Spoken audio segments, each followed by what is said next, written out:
I'm a 30-year-old guy who was engaged to a 27-year-old woman.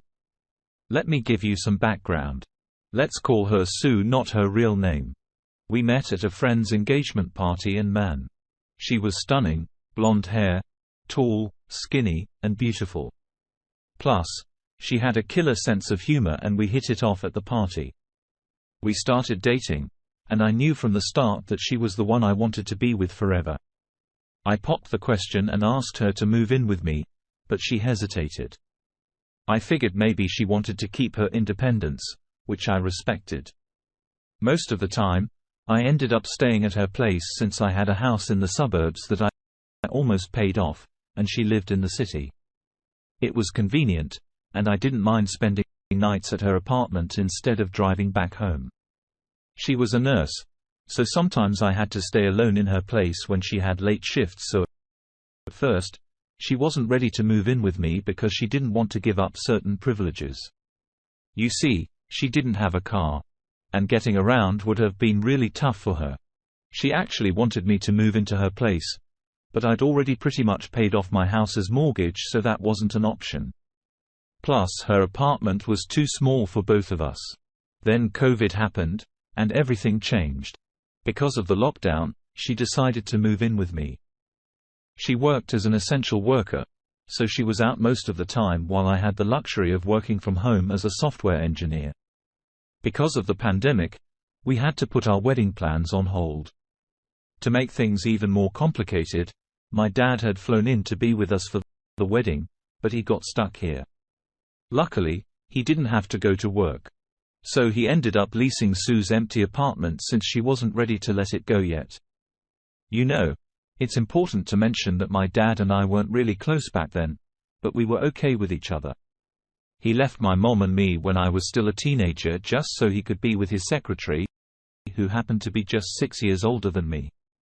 It hurt at first, but I eventually got over the resentment since he didn't skimp on child support. He just wasn't interested in being a part of my life. While I was in college, my mom passed away, and he actually showed up at her funeral. He said he would still take care of my needs and that I didn't have to leave my stepfather if I didn't want to.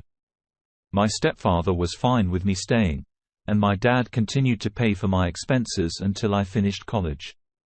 We would meet up whenever he flew in, usually for dinner or lunch, but most of the time, he was with different women who seemed to be around my age or even younger. I didn't really like it. But I also didn't care that much. I figured it was none of my business, you know? Oh, and by the way, he wasn't married or in any committed relationship during this time. So let me start by giving you some background on my relationship with my dad before I continue with the story. When the lockdown restrictions were lifted, Sue made a big decision.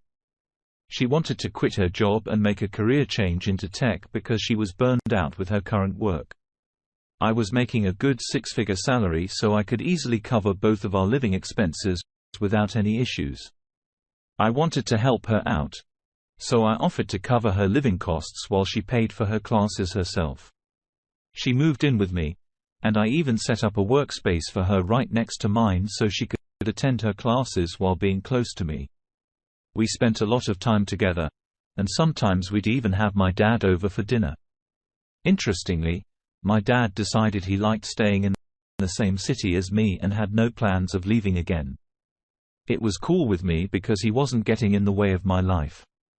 Later, I found out the reason was that he had a new girlfriend he was pretty serious about. To give you some background, my dad is a wealthy guy. He inherited some major shares from his parents and waited until his late 40s to sell them. And they were worth a ton of money. He also had a high-paying executive job in a big multinational company, so he was making a lot. Once I settled into my new lifestyle, I got a promotion at work. Even though I still got to work from home mostly, I had to go to the office sometimes. But no matter what, I was always happy to come back home to be with Sue. We were pretty intimate and having a lot of fun during our free time. Sue started feeling restless being at home all the time. So after we talked it over, she decided to get a part-time job back at her old workplace as a temp nurse. The good thing was that she didn't have to take as many shifts, but she was getting paid better than before. She also eased up on her online classes. But after about 3 months of working again, she started complaining about being too tired, and she really looked exhausted too. I tried to help her by giving massages when I could and suggesting she take some time off work to rest, but she said she couldn't because there was nobody to cover her shifts. I didn't push it and let it be. Then she started coming home with expensive stuff she bought, but I wasn't suspicious because she loved shopping and had always sacrificed to buy designer clothes and shoes before we got engaged. I thought she could afford it since she didn't have to worry about living expenses. Gradually, she started taking more and more shifts, until her schedule was just as busy as before. We hardly had time together as her days off and my work days didn't match. And she'd leave for work while I was still asleep and come home just before I went to bed. Despite all that, we still found time to be intimate. About 6 months after she started working, we began planning our wedding. She reduced her workload, saying it would allow us to focus more on the wedding planning.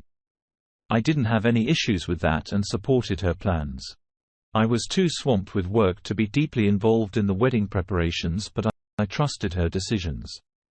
So one night, she comes home and drops a bombshell. She's pregnant. I couldn't contain my excitement.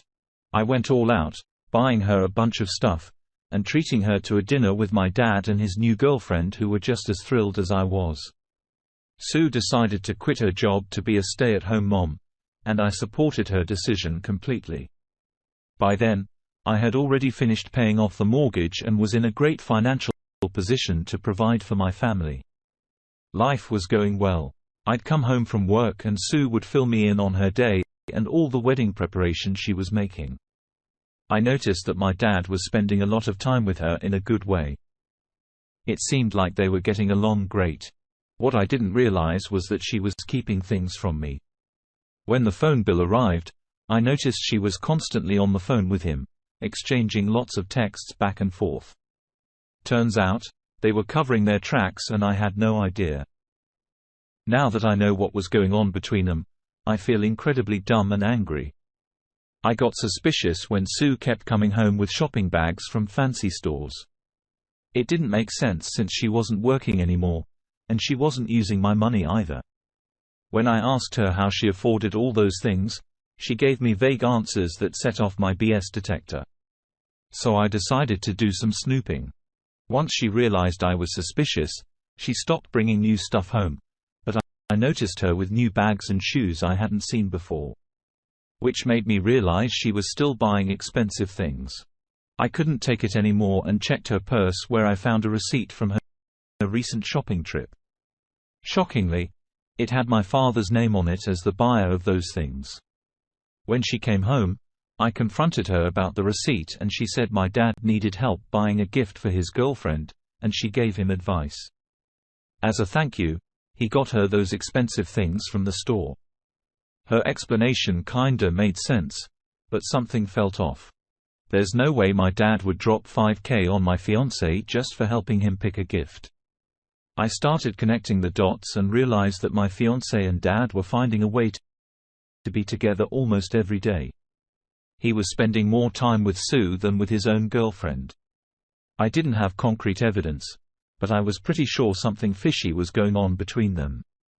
So I decided to take matters into my own hands. First, I sneaked a GPS tracker into Sue's car to see where she went, and I secretly set up cameras all around the house. In the first week, I didn't catch anything unusual. She went to the doctor's in the supermarket. Pretty normal stuff. But I knew it was just a matter of time before they slipped up. I finally got the chance I was waiting for when Sue left her phone at home while running to the store. I knew her password, but I never snooped around without a good reason. But this time, I found out she had changed it. I returned the phone, acting all normal, and decided to wait and observe for another week to see if I could figure out the new password. Finally, I got it. And I waited for the perfect moment to get a hold of her phone. That moment came when she left her phone on the coffee table, and went to take a bath. I checked her messaging app, but there was nothing useful there. So I decided to go through her social media apps, and that's when I hit the jackpot on WhatsApp. She had been deleting her chats with him, so I didn't find much there. But what I did find shocked me to the core. She had sent him explicit pictures of herself just earlier that evening with a message saying, "All yours, Daddy." My father hadn't replied yet. But it was enough to confirm my worst fear. My own dad and my fiancée were having an affair behind my back. The next couple of days were a living nightmare for me. I couldn't handle it anymore. So I decided to take a break from work and go camping to clear my head. But the night before I was supposed to leave, I saw Sue's phone lying around again, and an idea struck me. I installed an app on her phone to spy on her messages in real time, and set it up to get notifications whenever she used WhatsApp. Then I packed my things and headed to a city hotel where I drowned my sorrows and alcohol all day. The next morning, I woke up with a hangover, but a bit of clarity. If I wanted to confront this situation, I needed solid evidence. I kept a close eye on her messages in real time and saw that she had texted my father almost right after I left the house. After a couple of hours, I watched through the cameras I'd set up and saw my dad's car pull into my driveway. And there it was, the heartbreaking scene. My soon-to-be ex-fiancée welcomed him with a hug and a kiss. She was even wearing the lingerie set I had bought for her on Valentine's Day, the one she hadn't even worn in front of me, but she put it on for my father. I couldn't just let it slide. Both of them needed to face the consequences of betraying me. I secretly recorded their affair and kept the file hidden on my cloud, making sure Sue had no reason to check so she wouldn't know I was on to her and my father. I decided to stop drinking and started plotting my revenge. We still had 3 months until our planned wedding date, but I had to end things before then, because I couldn't imagine marrying her again. After my break, I went back home on the 3rd day as planned. There was no trace of my father, as if he had never been there. Sue greeted me warmly and tried to initiate intimacy, but I turned her down. Just being in the same room with her disgusted me. That night, while she slept, I stared at her, wondering how she could lie to my face so easily and why. I looked around the room and noticed new things. Stuff I wouldn't have seen if I wasn't paying attention. There was a new winter coat she couldn't have afforded on her own, and I figured my father must have gotten it for her. As I watched her sleep, I had dark thoughts of wrapping my hands around her neck. The temptation was strong. I dug into her other messages and found out she had been talking to 3 other rich older guys before my dad got involved. When I checked her phone, I found videos of her doing sexual stuff with those men. The last time she had contacted them was before she moved in with me. Now it was clear that she didn't want to move in with me initially so she could have the time and privacy to sleep with these guys. This discovery explained why she took on extra shifts, and why she rushed to go back to work after retiring. It also made sense why she kept bringing home expensive purchases. The sad part was that I had always bought her costly gift hoping she'd stop starving herself because I knew how much she liked nice things. I took screenshots of all the messages and printed them out, keeping the videos I found hidden, along with the one of her with my dad. The first step of her revenge plan was to become financially dependent on me. I pretended to have a change of heart, telling her I'd pay more attention to her and the baby. I made sure to cover almost everything she wanted, trying to make her feel secure. I'd go out and surprise her with things I knew she liked while also telling her to stop spending her own money and just ask me. She agreed, being the greedy person she was. I wondered what she told my father, but after that, she stopped bringing new stuff home. I convinced my dad to buy a new apartment in the city so he could spend quality time with his girlfriend, who was also clueless about his cheating. My dad even said he was going to propose to her, and I pretended to be happy because it added a new twist to my plans. While I was spending more time with Sue, she still found moments to text my father and meet up with him. I could see everything happening in real time, but I didn't say anything. At that point, I wasn't even heartbroken anymore. I just wanted to put them through hell for what they did to me. My dad got a new apartment and moved out of Sue's place. I convinced her to sell the apartment and invest the money for the long term. I suggested she buy some crypto, but it was a shaky coin that might go belly up soon. Surprisingly, she agreed, and I helped her with the whole process. Taking control of her finances, I discovered that she was almost completely broke. Apparently, instead of getting money from her sugar daddies, she only received gifts. And since she stopped working, she had no income at all. I kept gathering evidence leading up to the wedding. My dad asked if he could propose to his real girlfriend during the rehearsal dinner, and I reluctantly agreed. The printouts of their conversations had piled up, forming a thick book's worth of evidence. I went to a guy who ran a publishing company and asked him to turn the printout into small books, making around 30 copies. That way, I could give them out at the wedding rehearsal and there would be enough for everyone attending, including Sue's family and friends. I compiled everything into the book, which I titled Sugar Baby Sue. I was sure it would make a big impact. I spoke with the wedding planner and arranged to include the book in the gift bags for everyone at the rehearsal dinner. The wedding planner read the book and got all flustered. I warned her not to say anything to my soon-to-be ex-fiancée if she didn't want to lose her bonus. I also asked her to cancel all the wedding bookings since it wasn't happening and to keep things low-key. Thankfully, I managed to get my money back from some of the vendors we had hired for the wedding. I created a video montage from all the videos I had and added special effects to make it more impactful. I sat down with my father's girlfriend and spilled the beans about everything that had been happening between the man she loved and the woman I loved. She was devastated and wanted to break up with him right away, but I pleaded with her to wait until I had completed my revenge. During the wedding rehearsal, when my father took the microphone and started talking about marriage and how Sue and I would be a perfect couple, I secretly signaled the DJ and my father's girlfriend. While my dad was talking, the DJ prepared to play the video I had sent him. When my father presented the ring he was going to use to propose, the whole audience gasped. He thought they were shocked by the ring, but it was actually because of the video playing in the background. Everyone was horrified. At the end of the video, I made a little speech telling them to check the special book in the gift bags. The party ended with Sue's parents yelling and screaming at her. I left without her and went back home. While we were at the party, I had Sue's belongings arranged outside the house and changed the locks and passcode so she couldn't get back in. I think she managed to get a ride home because I heard her knocking on the door late at night. The next day, I sent her a long message making it clear that I wanted nothing to do with her anymore. I told her not to use the child as an excuse to stay in my life. I said that when the baby was born, she should have her lawyer contact mine so we could do a DNA test.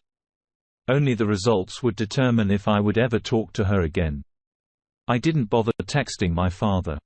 I blocked them on social media and changed my phone numbers. I even sold my house and bought an apartment in the city. I cut off all contact with them completely. Update. It's been 9 months since then, and Sue contacted me through my lawyer. The baby was 3 months old, and she wanted to do the DNA test. The results came in, and I am not the father of the baby. And neither is my father. I can finally remove her completely from my life. Story 2. Let me start from the beginning here. Yesterday, I had a meeting with my fiancée at our wedding venue to finalize some details as we're getting married in 4 months. We drove there separately since she was coming straight from work. Towards the end of the meeting, she mentioned that her friend needed a ride home, and she asked if it would be okay. I didn't think much of it since I know her friend well, and it wasn't too far from our place. Once I got home, I tried to reach my fiancée for the next 3 hours, but she didn't answer. At around the 1:30 mark, I texted her friend to check if everything was all right. I was really worried. Finally, my fiancée came home and said sorry for taking so long. She hung out with her friend for a bit before heading back. I was okay with it, but asked her to keep me informed next time. But then her friend replied a few minutes later saying, "Sorry. I couldn't make it to the venue. I didn't see your fiancé tonight. I was confused and asked her why she would say that. She replied saying she didn't know and walked away. At this point, I was really suspicious and felt something was off. I've never done this before, but I checked her phone records. Yes, I did it, and I don't regret it. I noticed that when she went outside, she called her friend who texted me right after she went out. I also saw a 1-hour call with a number I didn't recognize while she was on her way to the venue.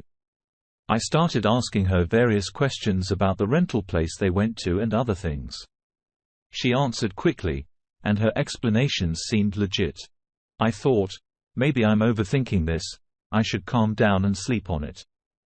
This morning, I asked her to show me the text from her friend asking her for a ride, and I said I would apologize for questioning her the night before. However, she refused to show me. Then I confronted her about the call I saw on her phone while we were driving to the venue. And she said it was the friend she picked up later. I knew right then she was lying because I had checked her phone records. And it didn't match. She then changed her story, saying she needed to meet a coworker named Michael to discuss a patient. I was confused and asked why they couldn't discuss it over the phone. I was getting really suspicious at this point since we've always been honest with each other. I asked her to show me the texts with Michael, but she refused. I questioned why she wouldn't show me if there was nothing to hide. I even asked if she was having an affair or if she didn't want to be with me anymore. She paused for a moment and then started listing all the things she thinks are wrong with me. Like working too much, not spending enough time with her and not listening. I was shocked at this point because all of this was news to me. I started putting things together and realized something fishy was going on. I insisted on seeing the text again. And after about half an hour of convincing, she finally showed them to me. They were crazy, filled with sexual content, and talking a lot of crap about me. It was clear that she wanted to be with him and that they were basically in love. She just started this job 1.5 months ago, and he's her coworker, much older and divorced with multiple kids. Meanwhile, I have been financially supporting her while she got back on her feet, and she was working extra hours to avoid getting a part-time job. We live together in our house with 3 dogs and a horse. I can't believe this is happening, especially since we were supposed to get married in 4 months. I'm feeling lost and don't know what to do. Any advice would be appreciated. Update. So I finally had a chance to talk with her tonight and sort things out. But once again, she tried to put the blame on me for what she did. She justified her cheating and lying, saying it was because I didn't communicate well and didn't listen enough. According to her, if I had been a better listener, she wouldn't have started talking to that guy. She complained that I spent too much time in the office working and not enough time with her. I tried to explain that I was putting in extra hours at work to support her and the family financially while she was struggling, so she wouldn't have to get a part-time job. But she said she would rather have gotten a part-time job, which doesn't make sense to me at all. She thought since the whole thing was short-lived, just 1 week she claims, and they only made out once, we could move past it. But when I brought up the texts where she was talking trash about me and having sexual conversations with him, she changed the subject and I got nowhere. I told her that I'm not the reason all this happened. She went too far without considering the consequences or talking to me about her feelings. I explained that I can never trust her again, and this mess is all because of her actions. It's her choice if she wants to try and blame me for all of this. Towards the end of our talk, things calmed down a bit. I told her, listen, we really need to figure out what to do about the house we own together and our 3 dogs. After some discussion, we reached 2 options. Either I stay and buy her out, or we sell the house and find new places. As for the dogs, we still need to decide who gets which one. That's where we left things tonight, and I'll keep you all updated on how things progress. I'm curious to know what you all would do about the house. I can handle the financial aspect alone, but it's a big place with nearly 3,000 square feet and 5 acres of land mainly bought for her horse. She's taking the horse with her and boarding it at a barn when she leaves. Update. Day 3. I had a long 3-hour talk with her tonight. We discussed our relationship and what led to everything that happened. It started with her pointing out what I did wrong in our relationship. Lack of communication, spending too much time working and on my phone. I can't deny any of these points. My reason for working so much was to support the family. I run an e-commerce business on the side, and I'm the only one handling customer service. So deals happen around the clock. I'm always on the clock. I should have been better about putting my phone aside and responding to people the next day. The lack of communication was a two-way street, and a perfect example of that is the fact that I had no idea she was unhappy with any of this. She never communicated it to me. She said she felt I would have gotten upset if she told me, but she never gave me a chance to work on it. I know I'm not perfect. And many times I do or say things that she misinterprets as rude. For instance, a week or two ago, I was trying to help her with a budget to tackle her financial problems and set up a plan to get her back on track. Just a note, I work in finance and do this kind of stuff for clients all the time. She mentioned she owed me around $1,000 and said she'd pay me back on her next paycheck.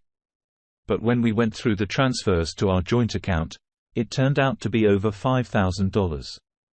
I didn't mean to make her feel bad. I just wanted her to realize how much I've been contributing. Unfortunately, she took it as me trying to humiliate her. Maybe my timing was off, but I was only trying to help and ensure our financial situation was okay. We still had a lot to pay for the wedding, and I was being cautious with budgeting to make sure we had enough. It really bothers me that she keeps justifying her actions by blaming my flaws. She tells me she's surprised that I would throw away 7 years of our relationship like this. I have to keep reminding her that I didn't throw it away. She did with her actions. She says I told too many people too quickly, and we could have resolved all of this between us. She also believed she wouldn't have talked to someone else if I was a better listener and communicator. I finally figured out the full extent of the affair, and based on the text I read, I believe it started about 1-2 weeks ago. I'm not sure if they had met up outside of work before, but this time, he asked her to the park to play basketball and talk. They ended up making out. And while I'm pretty certain it didn't go further than that yet, I believe it would have in the near future. She insists he's not her boyfriend. And tonight, she's gone off somewhere and I'm guessing it's with him or a girlfriend. Living together is awkward right now, but I hope this gets resolved soon. I think she wants us to get back together and work things out. The main issue was a lack of communication that built up over time while we lived our boring, simple life. We never discussed this problem. And instead of talking to me, she acted out and spoke badly about me behind my back. She could be very sneaky. And I don't know if I can trust her completely again. The easiest thing would be to take her back, but I don't think I'd ever be truly happy doing that. Understanding the real cause has helped me feel better. It gives me a chance to work on my own flaws and communication issues and view things from a different perspective. Today, I hit the gym and plan to stick to a routine. I'm also going back studying for my CFP designation. I took the week off work to focus on my mental health. I called the wedding venue and officially cancelled the date. We got some money back, but we still lost a bit unless someone else takes the date. I updated her parents again to keep them in the loop. They live far away and are probably worried sick. I assure them that everything is calm and fine, and they don't need to worry about their daughter. After some research, I found that with the current interest rates I won't be able to find a comparable house for the same mortgage I'm paying now. Apartments are expensive too, so I think it's best to try and buy out her share and have her find an apartment. She seems to be okay with it right now. We'll get an appraiser to assess the value and figure out if I can manage half of the equity update. It's been almost a month since this whole situation went down, and I want to give you all an update. It's been a whirlwind of emotions and events. I'll be honest. In the few days after it happened, I was a mess trying to get back with that cheating jerk. It's embarrassing to admit, but it's all part of the process of moving on. In that vulnerable state, I tried everything to make things right and better, but nothing worked. She told me she had to choose between me and him, and she chose him. That's when I finally woke up and realized I had let my self-worth plummet. I needed to step back and focus on myself and what's best for me. It's tough after 7 years of putting someone else first, but that's exactly what I've been doing since. I moved our joint savings to my own checking account. I figured out what was owed to me and transferred half of the balance back to the joint account for her to take. I've been hitting the gym every day since this happened. It not only improves how I look, but it helps me think clearly too. I've been doing some fun stuff lately, like shopping for suits, getting massages, and hanging out with friends and family. Looking back, I realized this relationship was isolating me from the people who care about me, which should have been a major warning sign. I never really did anything for myself. It was always about providing for my partner and our pets. But now, I'm changing that. I started seeing a therapist for the first time, and it's been helpful to talk things out and make decisions. I might even continue therapy after this situation is resolved to keep improving myself. As for the living situation, I'm still in the same house with my ex. She's sleeping in the guest bedroom, and we only communicate about practical stuff like feeding the dogs. I think she's a terrible person. And no matter what I say, she blames me for everything. It's ridiculous because she accused me of being a bad communicator. But then she couldn't communicate her feelings and ended up cheating. It's like she's living in her own delusional world. I've given up trying to reason with her because it's pointless. I've been keeping things moving by putting the house up for sale. I reached out to an agent, and after hearing their proposed sale price, my ex asked me to contact 2 other agents for their opinions. It wasn't fair, but I went ahead and set up all the appointments and met with them. Eventually, we chose the first agent we talked to. We got the pictures taken on Sunday and listed the house for sale that same night. The open house is set for next Saturday, and we're already getting a lot of attention on the real estate websites. My ex will be taking the horse to a barn, though we haven't decided where yet. As for the dogs, I offered to take 1 or none, but she wants to keep all 3 together, which is fine with me. It allows me to have a fresh start. Surprisingly, about a week ago, I met someone new, and we've been spending a lot of time together. I'm not expecting anything serious, but it's nice to have her company. She's been really supportive since she's been through a similar situation in the past. Talking to a kind, thoughtful, and independent woman has been a real eye-opener for me. It made me realize how much of a narcissist my ex was, so self-centered, manipulative, and dependent. I wish I had listened to the warnings from my family and friends much earlier. I got caught up in a simple routine, not really enjoying life, but just going with the flow because it was comfortable. We had a nice house, lots of land, and great pets. So I didn't want to disrupt things.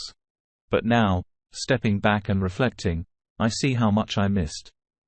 Some might say I wasted my time, but I'm choosing to see it as a learning experience. From now on, I won't ignore red flags, and I won't fall into the trap of settling for simplicity. I'll make sure to maintain strong relationships with friends and family, valuing their input and support. I want to give a big shout out to everyone who commented on my original post on Reddit. I posted there because I was lost and didn't know what to do. You all complete strangers took the time to help me, and that means the world to me.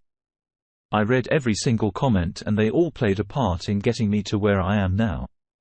I'm excited about the next chapter of my life, wherever it may lead. Thank you all sincerely.